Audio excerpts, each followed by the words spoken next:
Miley Cyrus 2 kali ditangkap polisi, dulu positif sabu, kini positif benzodiazepin. Selebgram Miley Cyrus kembali ditangkap jajaran Polda Metro Jaya atas kasus penyalahgunaan narkoba. Padahal Miley baru dinyatakan bebas atas kasus yang sama pada 11 Januari 2021. Kompas.com merangkum sejumlah fakta penangkapan Miley Cyrus sebagai berikut. Ditangkap saat polisi gelar razia prokes.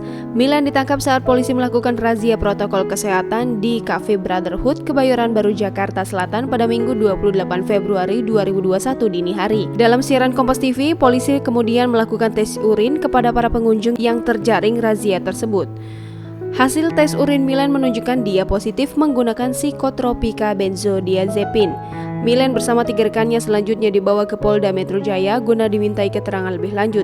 Selain Miley, ada 3 rekannya, polisi juga mengamankan 1 pengunjung yang kedapatan positif ekstasi. Selebgram bernama asli Miley Daru Prakasa Samudro itu pernah ditangkap atas kasus yang sama pada November 2020 lalu. Kala itu Miley ditangkap di salah satu hotel di kawasan Jakarta Utara bersama teman prianya berinisial JR. Hasil tes urin Miley kala itu menunjukkan positif sabu.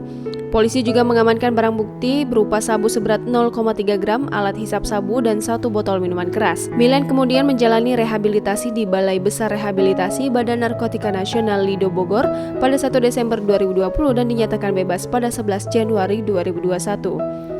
Kepala Satpol PP DKI Jakarta Arifin mengatakan Cafe Brotherhood Gunawarman di Kebayoran Baru mengundang pelanggannya untuk datang melalui media sosial. Cafe itu diketahui melanggar batasan jam operasional cafe selama pemberlakuan pembatasan kegiatan masyarakat yakni hingga pukul 21.00 waktu Indonesia Barat.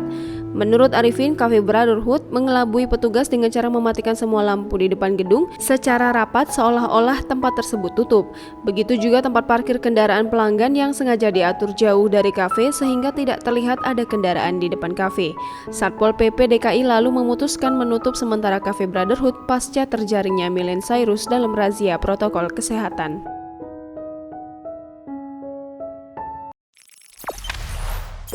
Jangan lupa subscribe, share, komen, dan like ya!